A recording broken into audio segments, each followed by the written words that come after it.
Bem-vindos a mais uma conversa aprofundada. Hoje vamos mergulhar na mente de uma figura que é um verdadeiro quebra-cabeças do século XVII, Blaise Pascal. Sim, Um gênio da matemática, um físico brilhante, mas, para o que nos interessa aqui, um filósofo obcecado pelo paradoxo humano. exatamente. A ideia central dele era que a verdade não está num extremo, nem no outro. Está na tensão entre os contrários. E é aí que vamos focar-nos, certo? Na visão dele sobre o ser humano. Este ser que ele via como um glorioso e miserável, forte e fraco, tudo ao mesmo tempo. Isso. E a nossa análise baseia-se num artigo acadêmico excelente de Arlindo Nascimento Rocha, da PUC São Paulo, que desvenda um método de Pascal. E o nosso trabalho aqui é, no fundo, perceber a jogada de mestre dele. Como é que ele pegou em duas escolas de pensamento que se detestavam, o estoicismo e o ceticismo? Por exemplo, por Epiteto e Montanha. Sim. E as usou para construir algo totalmente novo. E o mais fascinante é que ele não tentou encontrar um meio-termo. Ele usou a verdade de um. Para expor a mentira do outro. Exatamente. E é isso que torna esta conversa, eu acho, tão atual. Porque se pensarmos bem, ainda hoje somos empurrados para um desses dois lados. Sem dúvida. Ou a cultura do és capaz de tudo, o poder está em ti, ou pelo contrário, a sensação de que somos apenas vítimas, nada importa. Pascal diria que ambos estão perigosamente errados. Pois diria. Ok, vamos lá desvendar isto. Vamos começar pela primeira equipa nesta batalha filosófica, os estoicos. O capitão deles. Epiteto. Certo. E a história dele por si só já é impressionante. Estamos a falar de um homem que nasceu escravo em Roma e se tornou um dos filósofos mais influentes da sua época. Só isto já dava um filme. Completamente. E essa experiência de vida, se calhar, ajuda a explicar a sua filosofia. Pascal focou-se na ideia central de Epiteto de que o ser humano conhece os seus deveres. E qual era o principal dever? O de aceitar a ordem divina do universo. A ênfase está toda na nossa capacidade interior, na nossa força de vontade, no poder que temos para cumprir as nossas obrigações. Independentemente do que acontece cá fora. Precisamente, é a filosofia da grandeza humana. É quase a filosofia do self-made man do século XVII, não é? A ideia de que a disciplina e a força de vontade resolvem tudo. Vemos ecos disto por todo o lado hoje, desde os gurus de produtividade à cultura do levanta-te às 5 da manhã e conquista o mundo. É a analogia perfeita. E Pascal, na verdade, admirava isso. Ele via em Epíteto uma nobreza, alguém que compreendeu a dignidade e o dever do homem. Mas, E aqui vem a reviravolta, ele diz que Epiteto se perdeu na presunção. na presunção, Sim, depois de ver a montanha que o homem devia escalar, ele presumiu que o homem tinha força para o fazer sozinho. Ele viu a grandeza, mas era cego para a fraqueza, para a corrupção, para o facto que nós falhamos. constantemente. Exato. Para Pascal, o problema não era o objetivo, mas a crença de que podíamos lá chegar pelas nossas próprias forças. Certo. O artigo que analisamos sublinha isso bem. Para Pascal, esta atitude leva ao cúmulo da arrogância, um dos dois grandes pecados intelectuais. A ilusão de que somos autossuficientes. Isso mesmo. Os estoicos, na visão crítica de Pascal, tentavam fazer os homens tornarem-se deuses, controlando as paixões, confiando apenas na sua razão e vontade. Uma espécie de autodeificação que ignora a nossa fragilidade. Exatamente. Ok, então esse é o lado do super-homem do controle total. Mas Pascal sabia que isso era só metade da história. E para contar a outra metade, ele foi buscar uma voz completamente diferente. Michel de Montaigne. Sim, que basicamente dizia: vocês estão a brincar, certo? Nós somos um desastre ambulante. É uma ótima forma de o colocar. Se Epiteto é o coach motivacional que te manda escalar o Everest, Sim, Montaigne é aquele amigo brutalmente honesto que te lembra que ontem tropeçaste nos teus próprios pés. ok, estou a ver. Ele, nos seus famosos ensaios, fez um inventário implacável da nossa fragilidade. E Pascal focou-se especialmente na Apologia de Raymond Sebon, onde Montaigne desmonta a presunção humana. E o que é que ele dizia exatamente? Quer dizer, que tipo de fragilidade é esta? Todas, física, intelectual, moral, Montaigne mostra como os nossos sentidos nos enganam, como a nossa razão é inconstante. Influenciada por coisas triviais, como um dia de chuva ou uma dor de dentes. Precisamente. Ele coloca tudo em dúvida, de uma forma tão radical que cria o que o artigo descreve como um círculo perpétuo, onde até a própria dúvida é posta em dúvida. É a filosofia da miséria humana em estado puro. Exato. Mas tal como fez com o Epiteto, Pascal não descarta completamente, imagino, ele deve ter visto alguma utilidade neste pessimismo todo. Absolutamente. Pascal considerava Montaigne incomparável para humilhar o orgulho. O antídoto perfeito para a arrogância estoica. Perfeito. É um banho de realidade que obriga a razão a descer do seu pedestal. Contudo, a crítica de Pascal aqui é igualmente demolidora. E qual era? Ele argumenta que Montaigne, ao focar-se tão intensamente na nossa miséria, esqueceu-se da nossa primeira dignidade. Ele viu a queda, mas esqueceu-se da altura de onde caímos. E qual é o perigo disso? De focar só na nossa fraqueza? O perigo é o outro grande vício.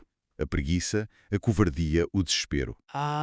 Se o estoicismo leva ao orgulho de nos acharmos deuses, o ceticismo de Montaigne leva ao desespero de nos considerarmos apenas animais brutos, como diz Pascal. Leva àquela atitude de para quê tentar? Somos todos pó, limitados, irracionais. Mais vale não fazer nada. É a rendição completa. Espera aí. Então temos um filósofo que diz somos quase deuses e outro que diz somos basicamente animais inteligentes. E Pascal diz que ambos têm razão e ambos estão errados. Parece um beco sem saída, não é? Sim. Como é que se sai disto? Ele não pode simplesmente dizer a verdade está no meio, pois não. Seria demasiado simplista. Não de todo. E aqui é que a genialidade de Pascal se revela. Ele não procura um meio termo, mas uma explicação que consiga conter as duas verdades, ao mesmo tempo. Por mais contraditórias que pareçam. Exato. Ele tem uma citação famosa que o nosso artigo destaca. É perigoso mostrar ao homem o quanto ele é igual aos animais sem lhe mostrar sua grandeza. E é também perigoso mostrar-lhe a sua grandeza sem a sua baixeza. O homem não é nem anjo nem fera. O problema é que ele é as duas coisas. E como é que ele justifica isso? Qual é a chave para manter estas duas ideias opostas juntas sem que a lógica exploda? Bem, o fascinante aqui é que a chave não está na filosofia. Pascal usa a filosofia para nos levar até um precipício e depois diz: a resposta não está aqui em baixo, temos de olhar para cima. Como assim? Ele argumenta que o erro fundamental de ambos, estoicos e céticos, foi não saberem que o estado presente do homem difere daquele em que foi criado. É aqui que entra a teologia. É aqui. Ele introduz dois conceitos teológicos que mudam tudo. O primeiro é a natura íntegra, a natureza íntegra. Que seria? Para Pascal, esta era a condição original do ser humano antes da queda. É a fonte da nossa grandeza, da nossa dignidade. É o eco dessa natureza que Epiteto e os estoicos ouviram. Eles viram a nossa herança nobre. Isso.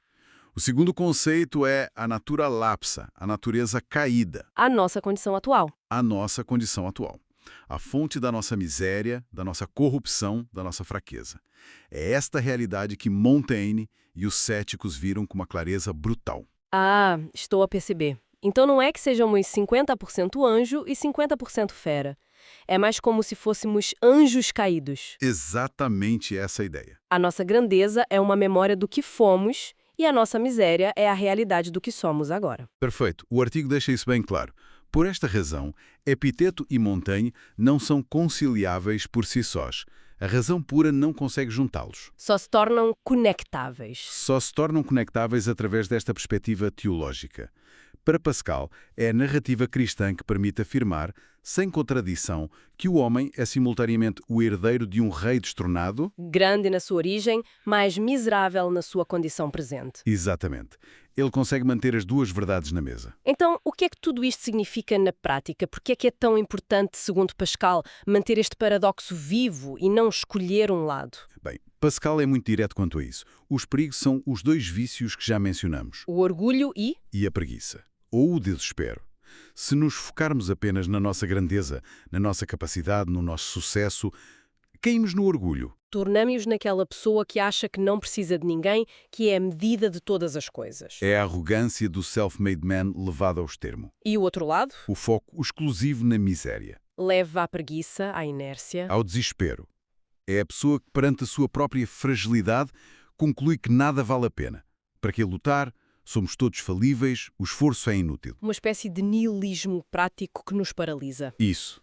E para Pascal, ambos os caminhos são desumanizantes porque negam uma parte essencial da nossa realidade. E a solução para isto, portanto, não vem de mais filosofia, é quase um plot twist. Ele usa os maiores filósofos para, no fundo, mostrar que a filosofia sozinha não chega. É a jogada mais radical dele. Ele arma um confronto épico entre Epiteto e Montaigne para demonstrar que a razão por si só chega a um impasse. Gera duas verdades parciais que se anulam. E que são sozinhas, insatisfatórias. O artigo que lemos aponta que, na visão de Pascal, a filosofia, ao revelar as suas próprias contradições, cumpre a sua mais alta função: apontar para algo para além de si mesma. Ou seja, ler Epiteto e Montaigne é útil, mas não como um destino final. É mais como um diagnóstico preciso da doença, mas não a cura. Perfeito. A leitura deles é útil porque nos força a confrontar o problema. Epiteto desafia a nossa apatia e lembra-nos da nossa vocação para a grandeza. E Montaigne desafia o nosso orgulho. E lembra-nos da nossa necessidade de humildade e de ajuda. A filosofia, para Pascal, prepara o terreno, mostra-nos o tamanho do buraco em que estamos, mas, na sua visão, só uma revelação externa. No caso dele, o Evangelho. Sim, só isso pode oferecer a cura. Uma cura que não anula nem a grandeza nem a miséria, mas que as redime. Oferece um remédio tanto para o orgulho como para o desespero. Incrível. Vamos então recapitular. Teremos Blaise Pascal, que em vez de criar mais um sistema filosófico, age quase como um médico. Gosto dessa analogia. Ele diagnostica a condição humana usando as duas grandes correntes do seu tempo. O estoicismo de Epiteto, com a sua ênfase na nossa grandeza, e o ceticismo de Montaigne, que expõe a nossa miséria. Certo. E mostra que ambos captam uma verdade, mas que, isoladas, essas verdades tornam-se tóxicas, levando ao orgulho ou ao desespero. Exatamente. E a sua solução radical é dizer que a única forma de entender esta contradição, este misto de rei e de asilado que somos, não está na razão pura, mas numa perspectiva teológica. Uma perspectiva que fala de uma dignidade original e de uma condição caída. Sem essa chave, ficamos presos numa escolha impossível entre uma arrogância que nos cega e um desespero que nos paralisa. O que nos leva, claro, a uma reflexão final. Pois leva. Algo para levar desta conversa. Estou curiosa. Qual seria? Se Pascal está certo, e a condição humana é definida por esta tensão constante entre a nossa grandeza e a nossa miséria, como é que vemos esta luta acontecer hoje? Vivemos num mundo de extremos. As redes sociais, por exemplo, são um palco perfeito para este paradoxo. Por um lado, temos a cultura da performance, do sucesso, do melhor eu. Uma forma moderna do orgulho estoico. Sem dúvida. Por outro, vemos a cultura da vitimização, onde a identidade se constrói à volta da fragilidade e do trauma. Um eco do desespero cético. Exato. A questão que Pascal nos deixa é: o que significa, na prática, aceitar e viver com este paradoxo? O que muda se pararmos de tentar ser só uma coisa, ou só fortes ou só vulneráveis, e em vez disso abraçarmos a verdade desconfortável de que somos, a cada momento, as duas coisas ao mesmo tempo?